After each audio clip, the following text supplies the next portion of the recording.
My name is Christian Gosvick. I'm the founder of the Giving Voice Foundation. We're a local grassroots organization working to provide programming for those in Cincinnati living with dementia and their families. And we've really tried to find unique and interesting ways to bring that programming out into the community through partnerships with local organizations, musicians, yoga instructors, movement facilitators. All of those is an opportunity for folks living with dementia to engage with others in the community, and then at the same time for their caregivers to have the support through a support group meeting. And one way that we've been successful at doing that is through our launch of the Creative Connections program. I'm Angie Amelli. I work for Catholic Charities. And hi, I'm Kristen Cooley. I am the program director for the Giving Voice Foundation. So Creative Connections is a weekly program, and there's two parts to the program. There's a part for the caregivers and a part for the participants with dementia.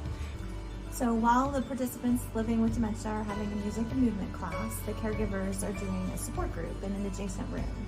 And they're talking about anything from how to find good home health care to how to deal with the dying process to how to deal with depression and anxiety.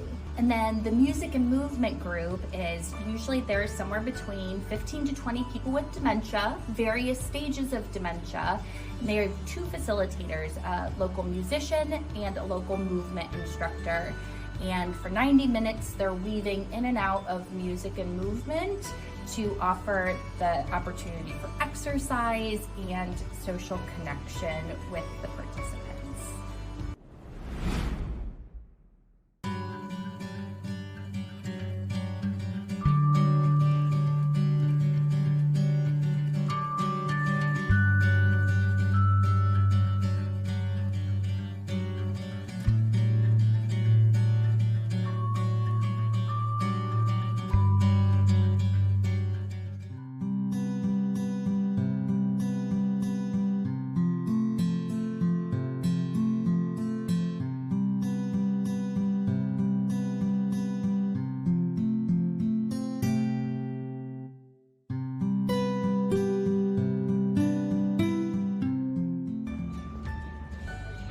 Hi, welcome to Creative Connections at the St. Clair location. Come on in.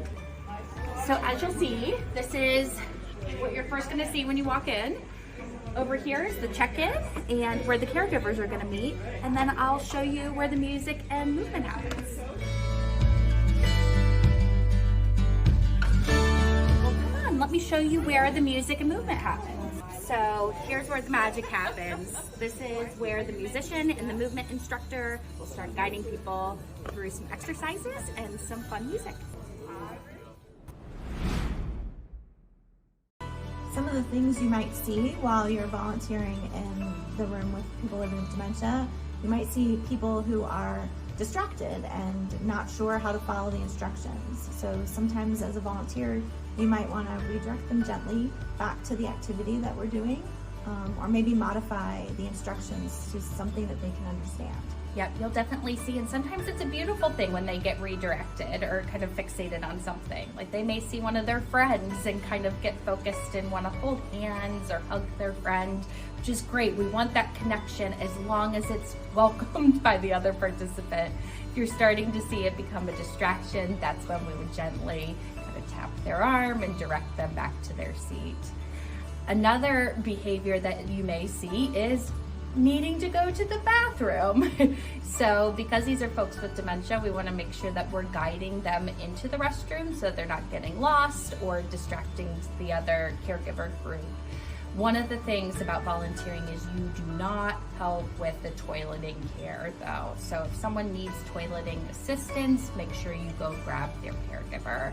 Otherwise, you're strictly just guiding them into the restroom and then helping bring them back. Another thing that you may see is someone, it may take them a while, right? So they may be given or asked a question or given a prompt and they don't react right away.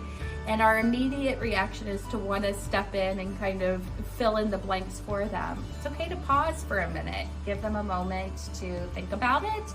They may say an answer that's totally off the wall.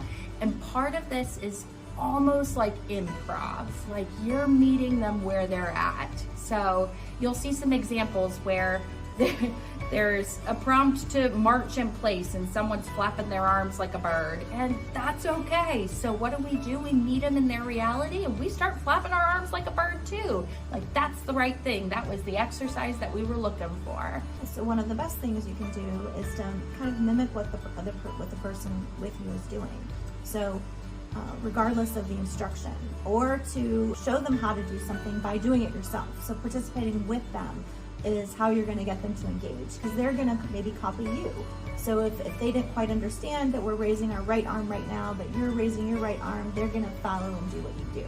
The other thing is, it's okay to touch. We want to read the room, right? But when someone is especially progressing in their dementia, they're going to respond to those 5 senses. So if you're smiling and looking at them, they're going to respond to that. If you're gently kind of grabbing their arm, or if they're even leaning in, it's okay to give them a hug. It's okay to touch the person as long as they're giving you the cues that it is okay to touch. If you have an angry participant standing next to you, then you maybe don't want to give them a big hug. I'm Dr. Jeff Schlottecker. I'm the Chair of Geriatric Education at the University of Cincinnati, and I'm a part of Creative Connections because I get to bring medical students and primary care resident physicians into this amazing opportunity for them to interact with not just persons living with dementia, but their caregivers. For the medical students and resident physicians that are coming to be part of Creative Connections, I really want to encourage you to lean into the goofiness. Take this opportunity to really move your body, model, singing, dancing, moving around with these people. It's not just good for them, it's also really good for you. Hi, I'm Shannon Braun, and I'm a social worker, and I am one of the facilitators that is with the Caregiver Support Group. And I wanted to talk a little bit about how we interact with folks that are nonverbal or have aphasia and are unable to communicate as effectively as they used to. A way to think of that is the 3 R's. So the first R is that the person is always right, that their feelings are valid and that they're right where they are. The second R is reassurance. So again, I'm joining them, we're in it together, I'm helping problem solve. And then the third R is redirection. And so we can talk about the music, we can maybe walk around the room, we can look at other sights and sounds and really help distract them, take them out of that loop, and help re-engage them with the group. One of the other things that is so foundationally important in having medical students and resident physicians see Creative Connections is the opportunity to talk about how to deal with difficult behaviors without reaching for a prescription pad to write a different antipsychotic medication or other pharmacologic meds. They have the chance in Creative Connections to interact with a person living with dementia, to talk to them, to work with them, to be a part of all the amazing activities that we're doing at Creative Connections. But equally important, they have the chance to sit down and talk to and be a part of the caregiver peer-to-peer support that happens as a part of these sessions. I'm Jim Burkett. I've got mild impairment. I go to Creative Connections, for the people.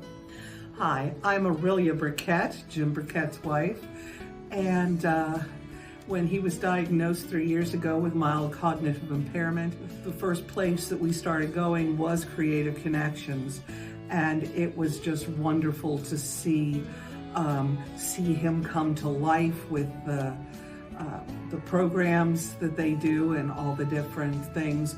And for me, it was great to have the support of caregivers and to learn from them.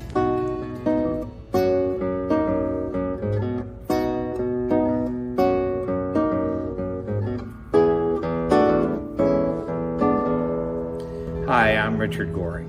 What is meaningful for me about working at Creative Connections is, I guess, first of all, I've experienced what a lot of people here are going through. My mother had Alzheimer's.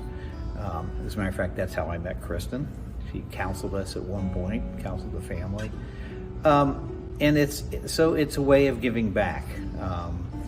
And I wish that we had known about this kind of program when my mother was declining and my father was dealing with it. So. Hi, I'm Greer.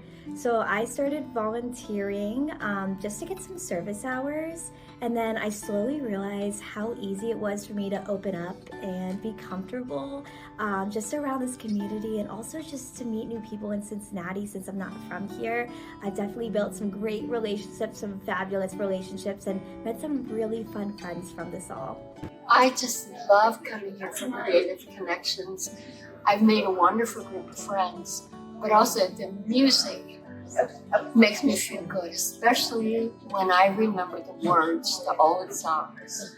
And that's especially exciting for people who forget so many things. The music brings it all back and makes me proud of myself. I've made great friends. The exercise is wonderful for us.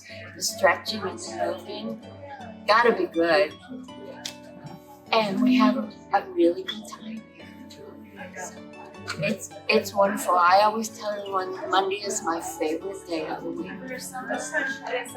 I find Creative Connections meaningful because I think both the people with the disease as well as their caregivers bear witness to courage. And I believe that Creative Connections brings a bright spot for the folks with the disease.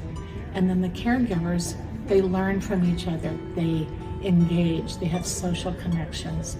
They kind of are back to leading and what would feel like a normal life.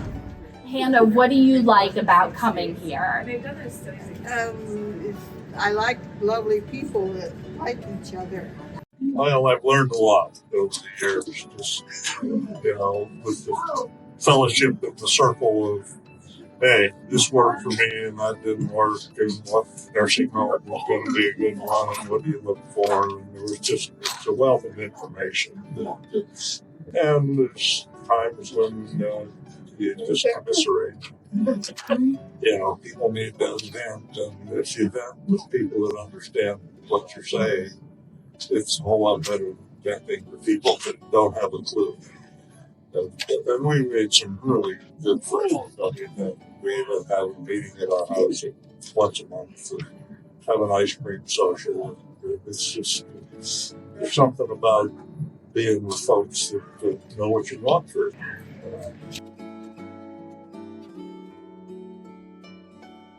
To all the volunteers, resident physicians, and medical students who are a part of making Creative Connections such a successful event, I want to just say thank you. Thank you for the opportunity for these caregivers to have a little window in their day to talk with other caregivers. Thank you for the opportunity that you're making these persons with dementia to just be able to sing and dance and move. And thank you for your interest in being a part of the lives of older adults. It makes a huge difference, and I'm very grateful.